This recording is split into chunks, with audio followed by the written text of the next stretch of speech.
The following program is a presentation of the Options Insider Radio Network. For more programs, visit www.theoptionsinsider.com or search for Options Insider Radio in iTunes.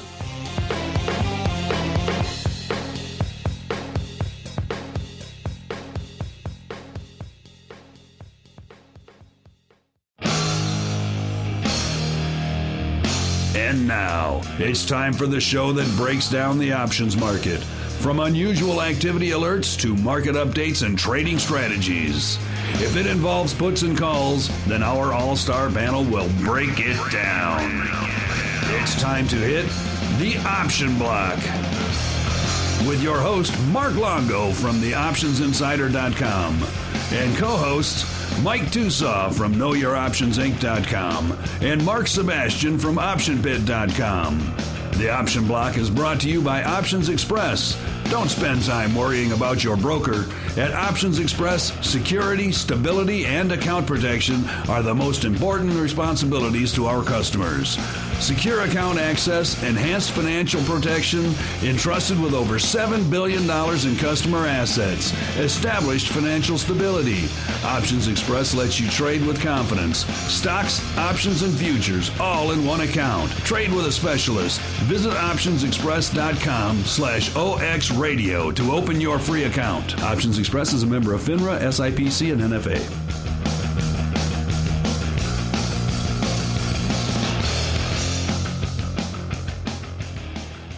Welcome back to the Option Block, your bi-weekly source for all things options. My name is Mark Longo, recording from sunny poolside here in scenic Orlando, Florida. So I brought the whole show on the road, which is why I may be sounding just a wee bit different than I usually do recording from the old studio there in Chicago. Although I can't complain too much, having traded sunny Orlando and Disney for the crazy scene that was the NATO protesters in Chicago last week. I heard they even had a rally at the Boeing building, which is literally next door to our office building there. So yeah, that would have been pretty. Yeah, they all want their own 747s, apparently, all the protesters. So we swapped it out and decided to spend the rest of May down here in sunny Florida. And there are worse ways to record the show than sitting poolside or lakeside right now, mojito in hand. So I can't complain. And I am joined on the old all-star panel today by talking about all the way up the coast, my East Coast buddy here, good old Mr. Lobster, a.k.a. Andrew Giovinazzi of Option.com fame. Mr. Lobster, welcome back to the show. Yeah, actually, I'm about as far away from you as I can be. You're way down the coast, and if you snake in all those inlets, you're about 500,000 miles away from me, technically, as the crow fly. If you had to fly right along the coast, you would be exhausted going in and out the many inlets and coastline we have here in Maine. 500,000 miles, eh? That's an exhausted crow. And also yeah, a very tired crow. And speaking of The Crow, which is Mr. Tim Navabi's favorite movie of all time, I believe he does have a little tear tattooed under his eye in honor of one Brandon Lee. We're also joined by Big Tim Navabi. Big Tim, welcome back to the show. How are things in sunny Chicago, being the token Chicago resident on the show today? Things are very good. Just wanted to make a little correction here. The NATO protesters, they had nothing on what the nurses had yesterday. So it was pretty interesting. It was actually quite good to see, I thought. All right. Also joining us on the old all-star panel today is the man beaming in from scenic St. Charles, Illinois, one Mike Tosaw, a.k.a. Uncle Mike from Know Your Options, Inc. Uncle Mike, how are you doing today? Welcome back to the show, sir. Oh, always happy to be here on the Options Insider. Doing well. All right, and with the team assembled and so far the Skype and Wi-Fi gods playing very nicely with me, we're going to dive right into the trading block. The trading block.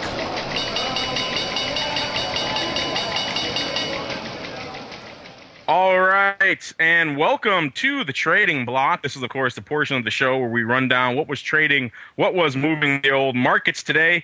And as you might have guessed, since I am poolside today, I don't have the latest quotes up next to me. So this is when I turn to my good old friend, the reliable Mr. Lobster, who has quotes for every underlying under the sun at his command at a moment's notice. I know he had a bit of vacillation in the old markets today, Mr. Lobster. Where did we end up in most of the major indices today? Well, of course, the most important index is the Apple index, which ended up down 5 handles to 565.32 today.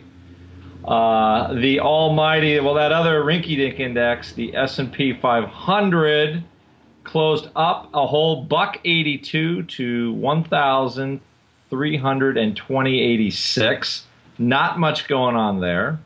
Our bond value indicator, the TLT, is at 122.94, and I'm sure yielding below the inflation rate as we speak, much lower than that. And finally, the VIX actually was down 74 cents today to 21.59. So a little bit of heat came out of the market as we wait for the Greeks to vote on their fate. Oh, those Greeks. Can't they just all have a euro and get along and settle it all that way? You know, if they can make such delicious tzatziki sauce, how come they can't fix their economy, I ask you? Yeah, that's what I was wondering. That's what I've been wondering myself. West Side Euros in Aurora, that was always my place, and I was actually had my picture up on the wall there as a younger person. I put old Louis's kids through college, and I think of Louis often when I think of the Greek tragedy that's going on right now. Yeah, any country can come up with flaming cheese. They've got to figure out a way out of this mess. As my little guy, my 3-year-old, calls the Greeks the Upa men, because whenever they come to our table in Greek town, they bring out the Saganaki flaming cheese and go Upa. That's his favorite part of the meal. So he'll tell us all the time, I want to see the Upa men. So hopefully the Upa men can work this ridiculous fiasco out. It seems like they're leaning towards making the votes that will lead toward austerity, but there is that one lingering voice in the shadows that seems to be calling out to them, saying, "Reject it all, burn it all." And for whatever reason, some people are starting to listen to that voice. So we'll see what's going on going forward in Greece. But none of us here are Greek political experts, even though I have spent a great deal of time in Athens enjoying some delicious gyros in my day, and Saganaki. So we'll have to watch and wait in terms of Greece, but maybe some of the other things that we do have a little bit more of a handle on here. And Mr. T-Knob, I'm curious to hear your perspective on this. I had a chance to listen to the Sebastian and Grigas show from earlier this week, which was pretty interesting. And John gave us a pretty interesting rundown on, of course, everyone and their mother's favorite IPO and the post-IPO debacle that has been Facebook. We've had a few more trading days since then, so maybe we'll start off there, Tim. What has the Facebook mania been like over at OX post IPO? A lot of people calling up with complaints about their trades and getting bad fills, or have people been calling up since then, looking to work orders, calling about the options? What has been going on at OX with regard to the FB hysteria? A little bit of everything that you just mentioned. There are some people that are calling up that weren't satisfied with their fill prices or order entry that day, and they want to know if there's anything that we can do about it. We will always go back and research what issue was that happened, and if we need to accommodate the customer for any mistake on our behalf or problems that we were encountering, we'll do that. If it's something from the exchange, there's really not much that we can do. The interest in buying it. Today I did take a couple orders for Facebook. And people sounded legit, I guess is a word to use. They weren't super excited about it, but they just liked the price of it here, so they were just kind of nibbling at it. But the total hype it's just night and day. So it's as brokers, it's really. I mean, we feel terrible, really, that how customers were getting sort of, bad execution, and it looks like there's plenty of blame to go around on that one. So, because, we're here so that when a customer says, I want to buy it, we say, okay, done, you're filled, here's your price. That's what we do. If we have problems with the exchange or something else that makes it very difficult for us to do that to, for our customers, and they kind of look at us and say, hey, how come you couldn't get that done? When they don't really know, hey, look, it's really not us. It's coming from another source. So, things have kind of calmed down, but, there are people that, like I said, who have been kind of taking bites out of it at these levels. Yeah, Mr. Big Tin Bobby, how come you couldn't get me filled at a better price than 45? I put all the blame on you, sir, for the debacle that has been Facebook IPO. Speaking of an event that just puts a spotlight on all the things we've joked about and criticized for over a year now on this show about just how broken the IPO process is in this country in general. And here we have the most anticipated IPO probably in history. And we have pretty much every single actor of this drama just failing miserably. You have the exchange obviously dropping the ball and failing miserably. You have the underwriters obviously dropping the ball and failing miserably. You have Facebook doing some dubious things like filling out forms and then doing the bare minimum that they could do to warn people about some of their upcoming issues. Of course, if you were buying stock, you should have done your own due diligence and research those forms yourself. But c'est la vie, they went ahead and made sure they informed that to a handful of select investors, but not everyone. So that, of course, has resulted in the class action we're seeing coming against them today. And, of course, the stock well south of its IPO price. Even the underwriting firms who were supposed to make markets in the first day or so, and we're trying to support that 38 level, have since given up and let this thing. Where did it close today? I know it was trading well in south of 38 most of the session today. 33.13, I see it. Oh, that's fantastic. So, Mr. Tosaw, did you take all of your? Well, let me ask this before we even get into that. I know, obviously, Tim had a lot of Facebook frenzy at the brokerage level. Any of your clients? Obviously, you're dealing with a little bit more sophisticated clientele, but sure a few of them called up and wanting to know about what you thought about Facebook and how they should position it going forward. The Yankee game, all those calls? Well, here's what I played it for some clients. I actually had there was a lot of mania going on in the client base that I have in terms of where it was. So I shouldn't say a lot of it. There's a few people that really wanted to do something with Facebook. So I'm like, all right, Facebook's something that let's rewind a week or so. Going into it, Facebook's something that could have easily done something that LinkedIn did or that Baidu did on the opening day. If there was anything that could pull off something like that, it could have been Facebook. So I'm like, all right, we'll do this as a spec play. So what I did, I offered this up to any of my clients who wanted it. Some took it, some didn't. Basically, I said, I don't think I had anyone commit more than like literally $1,000 or $2,000 to this, just because it's a spec play or that actually has that much invested in Facebook. So for that amount, it's a spec. So what the heck? I guess that's my motto on it. But the way with which we played this was, all right, we'll take $5,000, let's say. And at the open, I'll buy $1,000 worth of Facebook right at the open, the best fill I can get. If I don't get my good fill, then I'll blame Tim Navabi for it. So with that, we got filled, I think like 42 and a quarter, something like that. And so the plan was that as it were to go higher, every 8% it was going to go higher, we were going to buy more shares. And I had a plan of buying on the way up, because that way if it did hit a home run, we'd be a part of it. But if it were to go the other way, which it ultimately did, we really didn't lose that much money on it. So I guess a lesson in risk management, if you're looking to hit a home run like what we were looking to do, I think it's important to just buy on the way up like we did. And that way, if it never goes up, which this one obviously didn't, I have clients across the board with 9 shares, 20 shares, and that type of thing. So it's a spec. So what the heck? That's kind of how we're looking at it. This just goes to reinforce the stupidity that has surfaced around IPOs, where everyone expects these things to have these massive pops after the initial offering, which is, of course, if the bankers do their job, it should be very perfectly priced, and it never is. And I suppose I got to actually say, well, of course, on the show for years now, we've been bashing Apple as being crazy and overvalued, but by any sane metric, if you look at Apple versus Facebook, you have to see Apple as the more sane buy of the two. Andrew, I know you're a hardcore, inveterate fundamentalist when it comes to options and stocks, at least. So maybe not as much with the Islam, but I don't know you that well to really say that.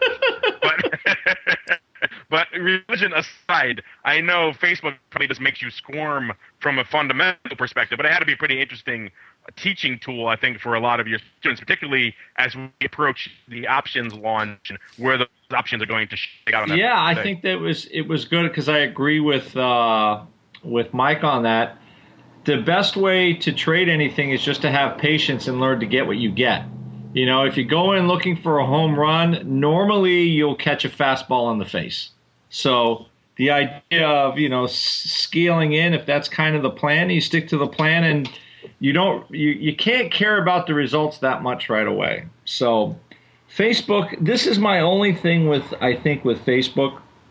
They haven't really figured out how to generate revenue from their 800 million people that are there, right? Like, I would give Facebook like $2 a month to have my Facebook page and to chit chat with all the people I got. I give them $2, and that's 800 million people times, let's say they charge you $1 a month. Okay, where's that revenue? Everything else is on advertising. So I don't think they've really figured out a way to really maximize, or either even close to trying to maximize their revenue picture. So although the problem is the value is it's at 100 times, what is it? It's 100 times PE right now. So, and about 20 times revenue. So it's all, they've priced in the fact that they're assuming they're going to figure it out. So, maybe I think when the stock's probably in the mid-20s, it's probably worth buying. Option-wise, obviously, that's a different story. You can do a lot more with options. So, you'd sell 25 puts maybe till your head caves in. Depends where they open. I don't think they're going to open it. The volatility is probably going to be the highest it's ever going to be on day one. Yeah, never click a sponsored ad on Facebook. So, well, what are you going to do? Are you looking for singles in your area, Andrew? Huh? Yeah, exactly. Are you looking for single ladies in your area? I'm going to surf on over to the Option Insider radio page, and there's a spot there where you can voice all your opinions about Facebook. And you get all kinds of goodies from like Options Profits, from Trade Alert, lots of nice stuff just for voicing your opinions, and the gremlins that work behind the scenes at Option Insider will somehow assign some winners goodies. From my point of view, where is Facebook vol going to open? Here is my prediction. I was just looking at this today, talking about it with a couple of clients, because I don't care about a stock till options trade on it. It's dead to me until then. So I was looking at, so realized vol was actually kind of low in here. I don't know. I'm thinking maybe 65, 70 implied volatility to get going. And just seeing the way it's trading, the first day was kind of rocky, but since then it's been about, up $1, down $1. So I think that doesn't look like too bad of an opening price for Facebook. So, somewhere 65 to 70 vol, and let's see if the people really climb in. And that to me is like, I see volatility around 80, 90 in there. I think I'm going to have to be some kind of seller of it. But probably I think around 65, 70 is fair value for that bad boy.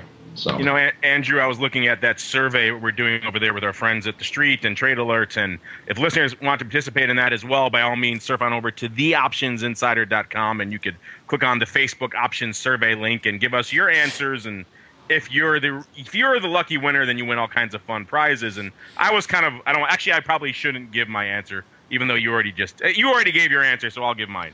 I was thinking somewhere in that 60 to 70 range probably sounded like a fair estimate given what we've seen in terms of vacillation. But I was actually thinking the same, that I think they're probably going to come in a lot juicier than that, particularly on the downside. We've seen a lot of these puts, given the way the conversion reversals are just so goofy in the first couple of days when the options are listed. Those downside puts are probably going to be trading at a substantial premium to that. So yeah, and I think really to buy Facebook, the best thing to do is you're going to be able to just sell put spreads in there. I think like you're going to be able to sell 25 puts for real money, but also there's $20 billion worth of stock that they sold. So it's not like, LinkedIn where they hosed everybody and sold, $3 worth of stock on the IPO. They sold a lot of stock, which is, of course, part of the problem here is everybody owns it already. So now all the people got all the stock they want. They don't quite know what to do. Maybe they should have like a Facebook user share giveaway program. If you log into Facebook, you get a free share of stock. For all those poor people who got those 42 to 45 prints, they can get a few extra at a nice, more savory price. But it is interesting. Okay, go ahead. No, go ahead. I also, because remember how we were saying how Zynga and all the other social networks were going to be linked to Facebook? They sure were, as Facebook dragged them into the toilet. They all making lows. How's your synthetic Facebook, aka Zynga, looking for you? Well, it's really performing just like Facebook. It is in the toilet. It's traded the lows for the year. And what's amazing to me is Zynga is trading $6 and it actually makes money. And LinkedIn, I think, makes less money. It's trading $100. I took the coward's way out on our synthetic Facebook trade on Zynga from a few weeks ago. I know we were talking about legging into essentially a low-lay bullish risk reversal, and I got into the south side of it. Started legging into the short downside puts, and I ended up just legging into a short downside put spread instead because I wasn't too big of a fan. I wasn't as convinced as you were of the upside strengths of Zynga or the Zynga versus Facebook synthetic relationship. Then I ended up getting out of that for a fairly decent level, so I was kind of happy with that. I didn't ride my short downside all the way to the. I'll be rolling this forever. It's a long. When in doubt, roll it out. You can always roll it. Make an adjustment or roll it. That way the client can feel better, right? Oh, it's okay. I allocate the same to this as everything else, so it wasn't much, but still aggravating, not to say the least. But this will be my pitch. Zynga trading, makes 6 cents a share. LinkedIn makes 15 cents a share. Zynga $6.80, LinkedIn $100. Okay, I know there's LinkedIn has this big network and all this kind of stuff, but oh my gosh, why is not LinkedIn a $45 stock? Yeah, it's one of those things where you look at Facebook, they already have 2 billion users. That's essentially 1/7 of the planet. Not much more growth, really potential for them unless they're going to have half of the planet's population on Facebook. I don't see that happening anytime soon. So right. They got to monetize. They have to grow the other way, which is squeezing more money out of their users. And we all know how popular that is. When a free service really starts trying to squeeze money out of its users, that's going to obviously impact their user base probably negatively. They also have the shift to mobile coming up, which they've admitted themselves, and that's the subject of this class action lawsuit against them now, is that mobile is really going to hurt them going forward because anyone who's done anything online knows that mobile ad units are a different beast than online ad units. The CPMs are different. The click-through rates are different. So that definitely is a more difficult beast to monetize as well. There's a lot of interesting things lurking in the future for Facebook. We're not here to pontificate about the underlying, even though we do tend to do that every now and then. But still, this one is so on everyone's radar that we have to just chat about it. And we'll keep an eye on it for the 29th when those options list, so we can see, A, if we were right here on the show, and then B, which one of our listeners won the fabulous prizes from Trade Alert and The Street and by participating in that options survey. So, Mr. Tosaw, anything else you or Mr. Big Tim Navabi or Mr. Lobster were watching today aside from what we've already discussed? Well, main thing I'm watching, Apple continuing to. I have ratio spreads on this thing, and I've just been. When Andrew talks about doing stuff, the people who have been getting my commissions for how I've been hedging Apple lately are loving me. It's definitely been, and it's worked out pretty well actually. A lot of the. I'm starting to really it's ironic that when Apple starts chopping like this, that we're able to make some money off of it. A lot of the money that I wasn't able to capture with the covered calls from rolling the covered calls on the way up on this thing since 285, really starting to recapture a pretty decent chunk of it just by making adjustments to these ratio back spreads on it. So been doing a lot with Apple in terms of the adjusting hedges. It's almost like magic the way it's been trading. Yeah, it's whenever you make an adjustment. It's beautiful. Yeah, this has been the ideal straddle adjusting gamma scalpers market, whatever you want to call it, for Apple. Yeah, it must have been keeping your BBI pretty low of late, I'd imagine. I know you were hedged out previously at the 560 strike. I know you've since rolled that, like you said a few weeks ago, into back spreads and been taking more of a back spread strategy with that. But the downside of that, or the upside and or downside, the upside is that it performs pretty well in this market if you're on top of it. But the downside is you have to be on top of it, hence the low BBI for Uncle Mike for the past week or so. Yeah, I hear that BBI threatened to break through the zero barrier into almost negative, like he's chained to his desk. Negative. Yeah. That's when the bottle comes out. Yeah, pretty much. Well, I got Wi-Fi, guys. Come on. This is a respectable firm. We take the computer into the bathroom with us. Come on now. I love and everybody was thinking the BBI index was log normally distributed, but no, not true. Not true. When it goes to negative, you don't want to be in the KYO St. Charles office. Let me just tell you that. You do not. All right. Well, yeah, it's been just to add a little bit to it. It's really been one where, to add on to what the way Andrew always describes it, if you are going to be long premium, which you are when you're in a back spread and you're trying to play both sides of the market, you got to do stuff. That's really, I'm not able to stress that enough, Andrew. That's the best way I've ever heard that described. Do stuff. And you just tell your clients that. Please trade it. We tell the same thing to our clients. You got to unwind it and you got to trade the thing to make the money, because the decay is going to happen. You do, because to give you, when I started this past month's back spread, Apple was at 565. It's been all the way down to 529, and it's been up to 574, I believe, is what the high was throughout this month. And if I would have just set it and forget it and put this straddle on or this back spread on, done nothing, decay would have eaten me alive by now. But because of the fact that we're making adjustments and doing stuff with it, it's worked out very well for us. You know, that might clients are like, how do you do that? The stock hasn't gone anywhere, but we made money. And you're like, ha, ha, ha, but we do stuff. That should be your new your tagline for Know Your Options. We do stuff here. Well, that's the thing. I prefer not to do stuff. It just...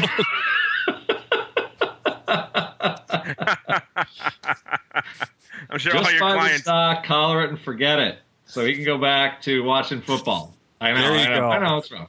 I'm sure all your clients love that one. I prefer not to do anything. I prefer a nice 8 to 10 BBI day when possible. Hey, you know what? And if the securities go your way, everybody wins that way. But I'll say this: when they don't go your way, you do stuff, and you gotta make something happen. So.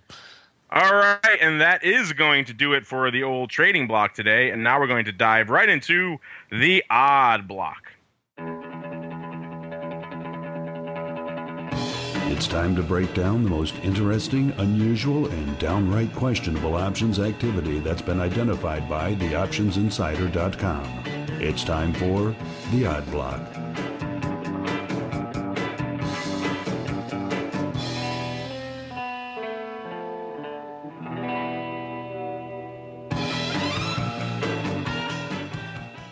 All right, and welcome to the Odd Block. This is, of course, the portion of the show where I run down some of the more interesting and or unusual activity we've been seeing on the old options side today. And, of course, I've been poolside most of the day. So if you're wondering where I found all of this great unusual activity info, then by all means, surf on over to theoptionsinsider.com. Click on our unusual activity tab. And you, too, can be like me, sitting poolside, sipping mojitos, and keeping up on the latest unusual options activity. So we're going to kick it off here today with AT&T. Andrew, I'm sure you were in the telephone pit back on the SIBO at one point or another, were you not? You know, I wasn't in the phone, but I did know people in the phone pit. That was a backwater. It was. That is a good way to describe it, sir. It was a backwater.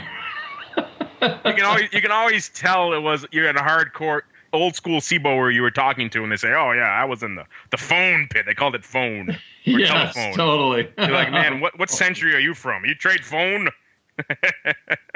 But anyway, good old phone or telephone, as some of the newer guys would call it. Even that was pretty crazy. But good old AT&T closed at $33.64 today, up about 28 cents on the day. And what we saw actually were some traders in the options realm not exactly looking very enthusiastic at AT&T. Going into the long weekend, we saw traders coming here picking up nearly 7,000 of the May 33 puts against a previous open interest of just a little over 600. So this is all pretty much opening paper, and the majority of those 7,000 contracts appeared to have been purchased around 17 cents a piece. So that's very, very near term protection. Looks like there's a sized underlying holder out there who, for whatever reason, is fearing a very near-term correction in AT&T going through expiration into next week.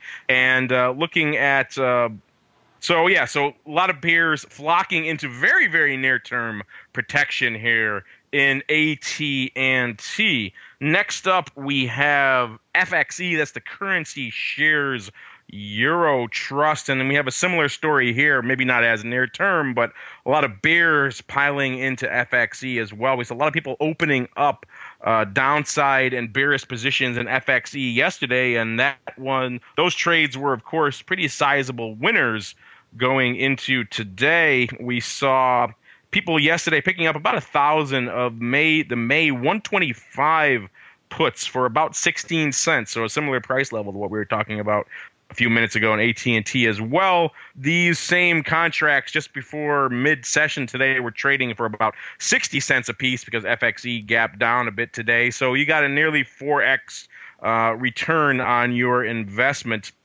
We also saw people picking up the in-the-money 127 puts, about 1,000 of those for 71 cents a piece yesterday, and those are trading a little over $2 today, so about 200% on those trades. So overall, the bears flocking into FXE yesterday looks like they made a pretty substantial profit if they indeed close those out today, or of course, maybe they want to let those dice fly high a bit and see where the winds of the euro take them. We'll see. Maybe we'll keep an eye on these trades and see if they closed out that open interest today or if they let these trades ride. Of course, we've seen what happened to some of these guys in recent odd blocks that have let their trades ride and not exactly turned out too well for them. And last up here on this abbreviated odd block, I want to get this all in before the Wi-Fi gods of this resort frown on me. We have OI, which is Owens-Illinois Incorporated. This is a maker of glass containers for brewers, vintners, distillers, and food producers. So a very, very specialized name here. And Andrew, I'm sure when you make your moonshine up there in Maine, and I know in Maine you make it with lobsters quite a bit, so it has a little bit extra kick to it. I'm sure you buy all of your glassware here at Owens-Illinois Inc., correct? You know, don't they make that different kind of glass? What's it called? Fiberglass. That's it. Do they make fiberglass? I don't know. Do they make regular glass? I don't know. What do they make? Fiberglass. I think you're thinking of Owens Corning, I think. That's what I'm thinking. Pink Panther. Very clearly, I have not traded this name at all, ever.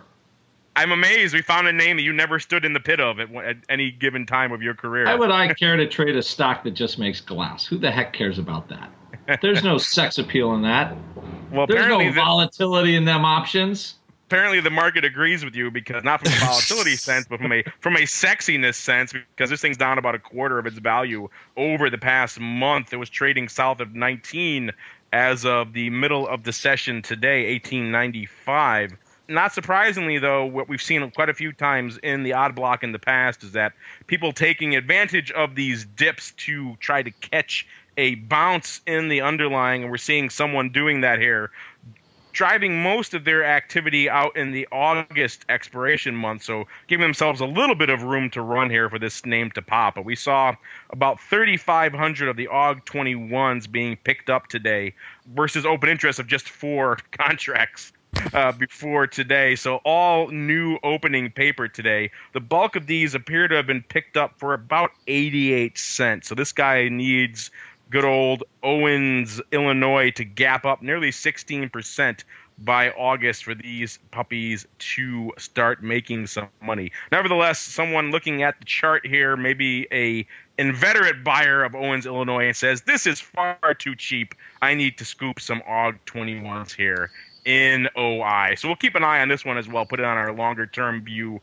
to see by August if these calls do play out for him. And that's going to do it for the old odd block today. And now we're going to dive right into the Xpress Block. The Xpress Block, brought to you by Options Express.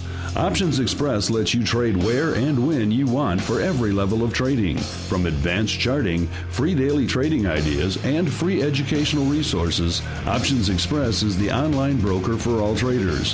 Best of all, Options Express allows you to trade stocks, options, and futures all in a single account on powerful yet easy-to-use trading platforms, including mobile devices.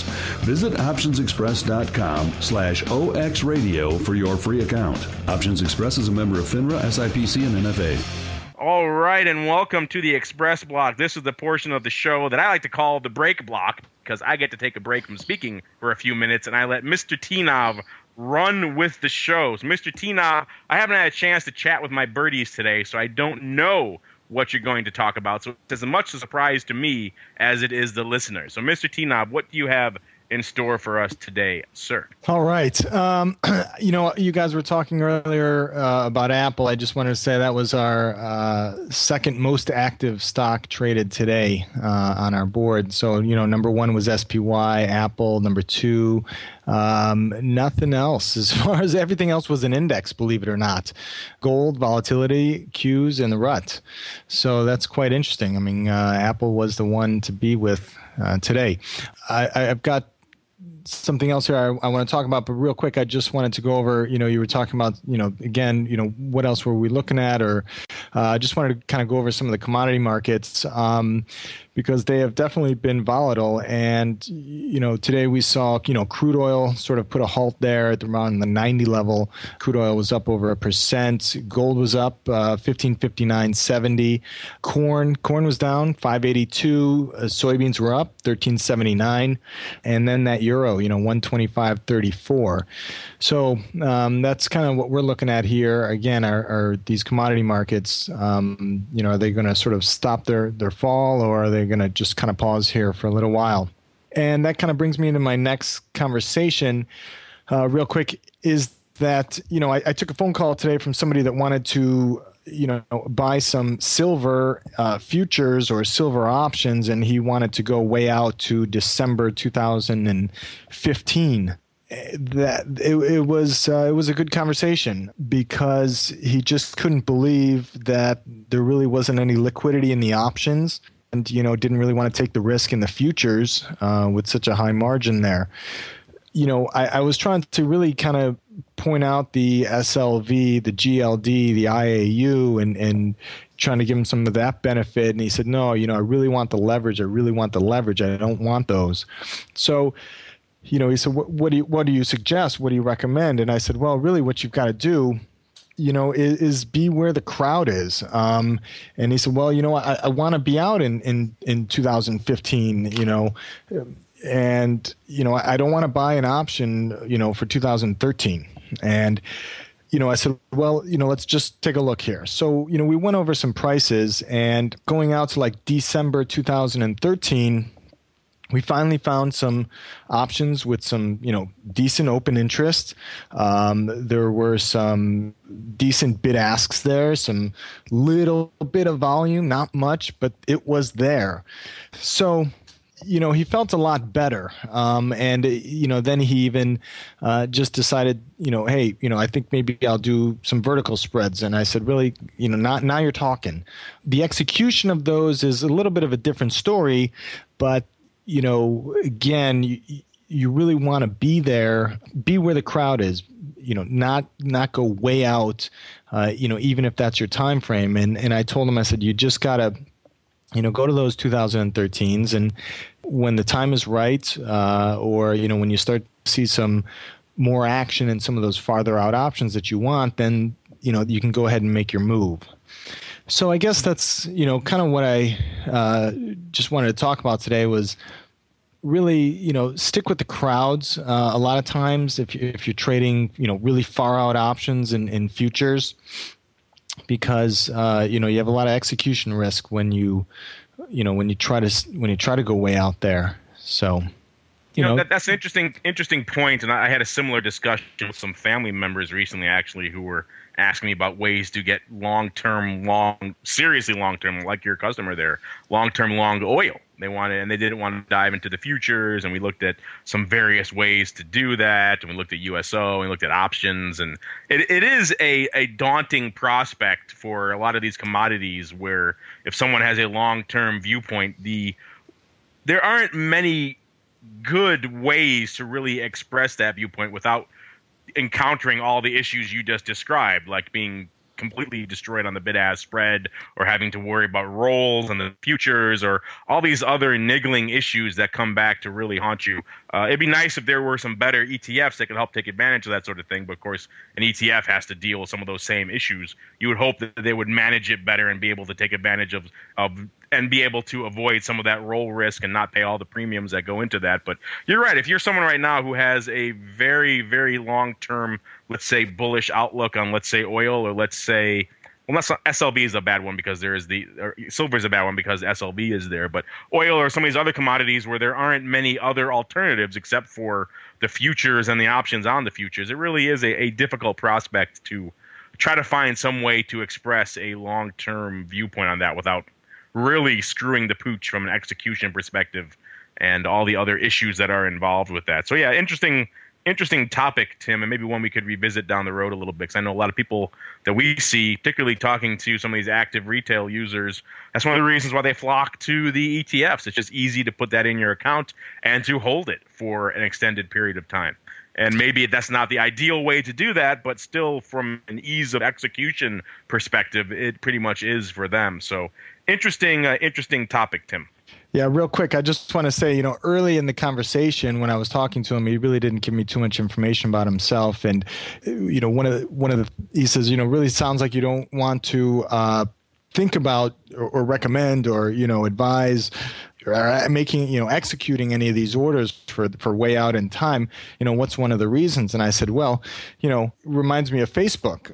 Someone buys it, and they're buying it for the long term. That's what I heard a lot on Friday. All of a sudden it drops $2 and they're ready to get out, half hour later. So, I told him, I said, really kind of one of the risks there of buying, one of those 2015 options is, something's going to happen or move and you're going to want to jump out. Well, there you go again. You're right back at, the bid-ask spread of now trying to get out. So it's a true story. I mean, I saw somebody, they had bought some Facebook, then they had an order in to sell it at 75, and they were, all asking about the price and why and where and what's happening. And I said, really, what do you care? I mean, you're selling it at 75. Why are you worried about where it is right now? So emotions, I guess, is the issue that I'm really speaking about. That's priceless. That's a great example. That's, again, going back to the IPO hysteria that has gripped us. Coming in on the IPO day, working that 75 offer, that's that. And then panicking when it drops two handles. That's fantastic. You know what I'm almost likening the Facebook buyers to? They're like the Occupy Wall Street people of Wall Street. I bought this thing I brought this thing in the primary. I should have got my 100% pop on the secondary offering. I deserve my 100%. And if not, you blame the broker, by gosh. And by darn it, I'm going to stay here in this brokerage office till I get it. That's great. Well, thank you for that, Tim. And that is going to do it for the old Express Block for today. And now we're going to dive right into the Strategy Block.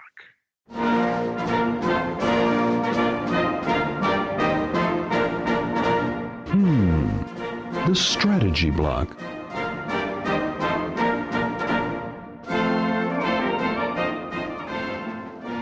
All right, and welcome to the Strategy Block. This is, of course, the portion of the show where good old Uncle Mike comes down from the mountain and dispenses his options, wit, and wisdom. And we're going to take a little bit of a break from the Facebook talk, for a few seconds anyway, to discuss the land of Apple and the fun that is trading back spreads in Apple when, as our friend the Lobster likes to say, you really have to do stuff. So, Uncle Mike, let's get into that doing stuff a little bit. What say you, sir? All right. Well, I brought up just like some trading I'm just looking at an account right now and all the different trade histories that we have for this month's hedging of Apple. We started this month's hedging of it. We rolled into, I guess we'll call it this go around on May 4th. So it was a little bit after April expiration. We had a couple of things left over in there. We had a few things from the last month going on some weekly things that we were doing, but let's focus on the current go around, if you will. May 4th, we own Apple. And we'll just say for 100 shares, we own a lot more than that for our clients, but we'll just say 100 shares right now to keep things simple. What we did, step one, we wanted to use a back spread as a hedging method, just because of the fact that if Apple were to shoot to the moon, we didn't want to have a covered call in place, at least at this juncture anyway. And if it went way down, we wanted to have some type of a risk management in place. So what we did was we got a $3 credit. We sold one June 605 put, and we bought two June 565 puts. Apple was currently trading around 565, 570 at the time. So off we go on this roller coaster. Apple goes down $10. When Apple went down $10 to around the 555 level on May 14th, what we did was, I forgot a part of it. Apple actually went up a little bit to like the mid 570s. And at that point in time, what we did is we sold a May 590 call. Wanted to get a little bit of theta going just because of the fact that as it went up, the theta did not look very attractive at that point in time. So we wanted to get a little bit of time decay in it. So we sold a May 590 call on May 10th. Same day, we bought to close it on the way down. And we took about $1.60 in profit. It was the same day. Typically, we don't do day trades, but this was one where as soon as we sold it, it went our way for that specific section of the hedge. So we pulled a Steve Miller and we took the money and ran. At that point in time, the next trade we did was on May 14th. Apple was down around the 555 level. So we bought to close the 565 puts, two of them for profit. We sold to close them for profit, and then we bought to open the 555 puts. And by doing that, took in a credit of about $5 on it. So right now, we had a credit of $3 originally from the spread itself. We took in another credit of approximately $1.50 on our one-day covered call trade. Then we took in a trade of another credit of another $5 on the roll down from 565 to 555 on the puts. Apple continued to slide. It actually got as low as 529, I believe. And eventually what we did was we rolled the 555 puts down to the 530 puts. And looking back at that, that was the 535 puts. And with that, we actually got a $10 credit on it. Apple proceeded higher. As it went higher, obviously that one worked out well. We rolled the 605 short put down to the 570 put, and that's where we're at right now. We're at the 535 puts on the long side, 570 puts on the short side. And then yesterday, we sold a 580 call for June. So with that, we've actually made some pretty nice credits on that throughout the month. But to quote Andrew, you do stuff. And the general rule that we've been using is that whenever Apple moves $10, that's when we look to do something. If it just moves 50 cents, then it doesn't make any sense to do it. But around $10 in movement is when we do something. And that's what we did.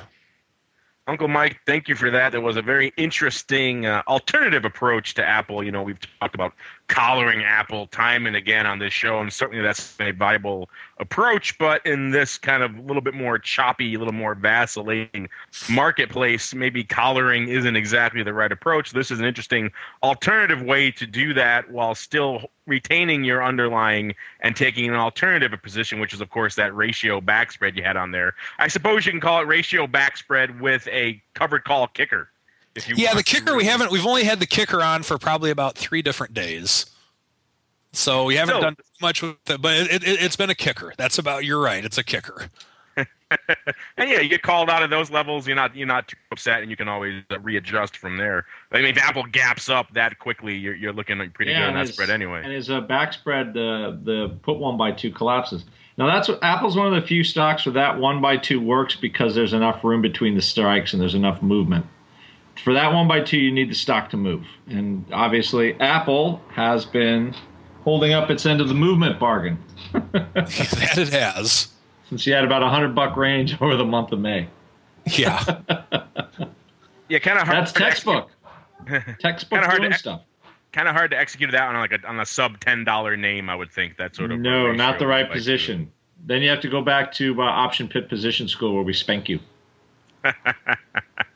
Well, that image aside, thank you for that, Uncle Mike. A very interesting alternative approach to trading Apple right now. And next time, when I'm back in Chicago, I should say, these stakes are indeed on you, sir.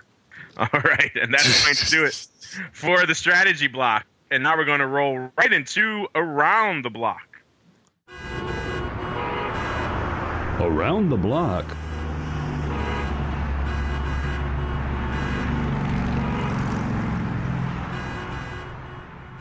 All right, and welcome to Around the Block. This is, of course, the portion of the show where we talk about what's coming up on our collective horizons. We touched on Greece earlier in the program. Of course, all of us will be watching Greece going into the long weekend. Not just how tasty and delicious their gyros with tzatziki sauce may be, but how those austerity plans unfold going forward. I kind of want a gyro now to doing this show. And then, of course, coming up on the 29th, I believe, and Tim, you could confirm this for us, but I believe it's on the 29th, we will finally get our chance to see where Facebook options open, what those implied vol levels will be like, how those downside puts are looking, how maybe some of that put wing versus call wing is looking. You can leg into that. Some juicy risk reversals, perhaps, if you're bullish, or if you want to just do the old Andrew Giovinazzi downside put explosion. You can do that trade as well. Maybe you leg into an Uncle Mike ratio back spread with a covered call kicker. Whatever your tastes may be, we shall find out on the 29th how those options look. That is indeed the day. Am I right, Tim? Yes, and the suspense is killing me. Well, you should participate then in our Facebook options survey on the Options Insider to see if you can get your guess in on implied vol levels and trading volume and everything else, and maybe win some fun prizes from our friends over at the Street and Trade Alert. Well, that's about it for the Around the Block segment, unless any of you guys have anything else you would like to add. I'm watching Carl Icahn. You think he's gonna buy CHK? That's what they're. Did you see the spike in it? Yeah, I've been looking at that. I've traded it a couple times back and forth, and I'm like, I know I should, because basically that guy's stupid. He's like, okay, I can buy $100 billion worth of natural gas for $10 billion right now, and these guys really only need $1 billion worth of fund. I don't know, man. I do think. Well, also they're selling some property, so they can raise money. Yeah, this stock has basically had one of our clients. He goes, it's got hair on it. You know, it's got bad juju. Everybody's blown out of it. They've all freaked out, and everybody's forgetting the whole reason why everybody loved it in the first place, which means they're sitting on a gigantic bunch of natural gas, tons. Do you really need a proxy to play nat gas right now? It's so freaking cheap. I mean, do you really? And listeners, if you're not familiar with CHK, that is, of course, Chesapeake Energy, and of course, Carl Icahn has been circling around that one for a while. I know Uncle Mike. Because I thought he was the bid at 17 before, and then they had this last thing going because it kept bouncing off 17. I'm like, somebody's there buying size. It must have been him. Now it's traded down to the 14 handle. I'm like, my God, because I keep waiting. I go, it's going to go lower. It's going to go lower. Now I should probably go do stuff now at this point. Vol is real expensive, though. I think you just sell put spreads and buy. I would do like the kind of the angry risk reversal. You buy calls and then you sell put spreads to finance and close your eyes and wait for Carl Icahn to pay $20 for it or something like that. So it was up about 3% today, closed at 15.58, got as high as 16 today. Yep. Good old CHK. Uncle Mike, you still trading CHK pretty actively? We can do a strategy block next week on all the stuff I've been doing on that too.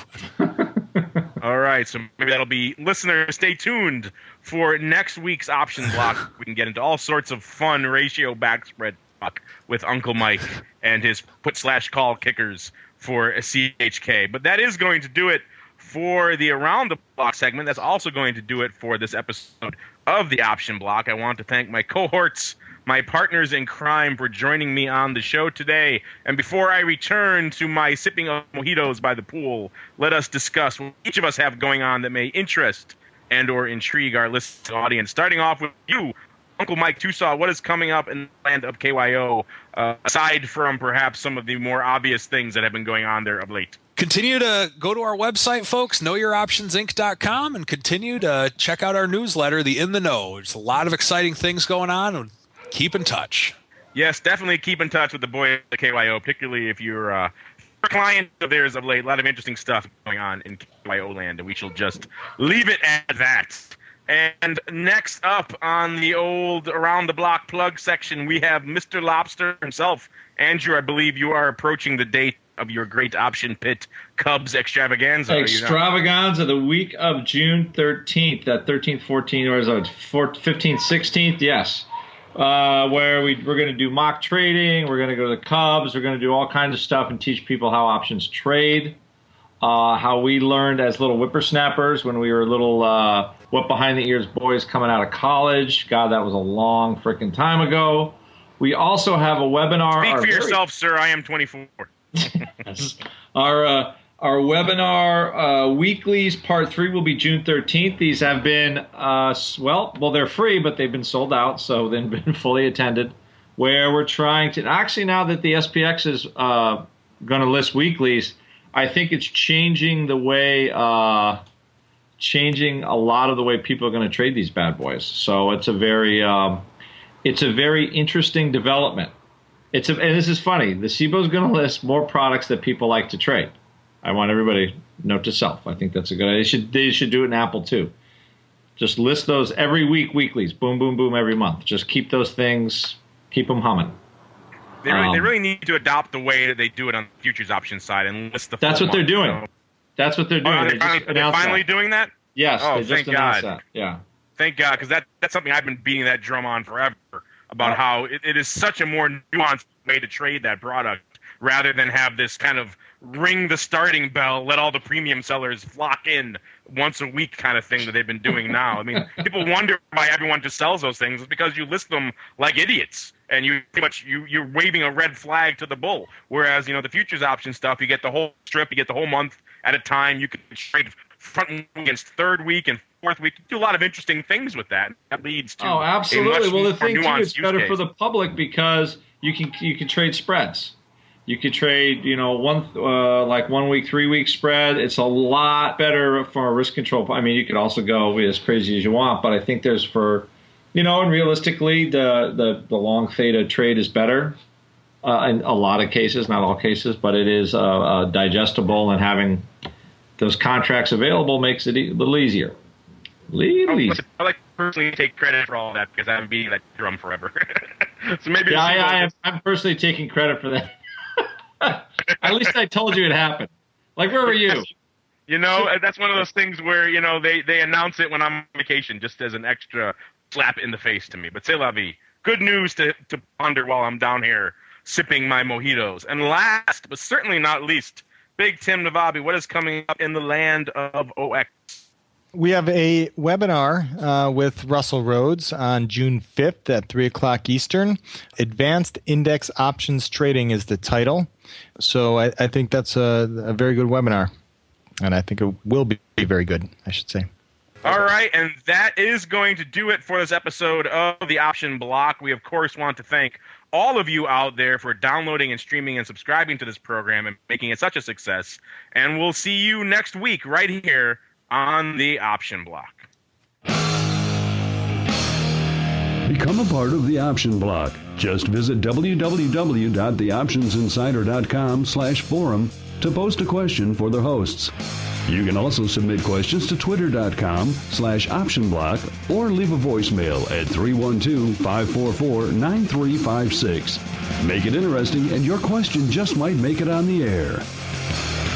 The Options Block is property of the Options Insider Incorporated. All rights reserved.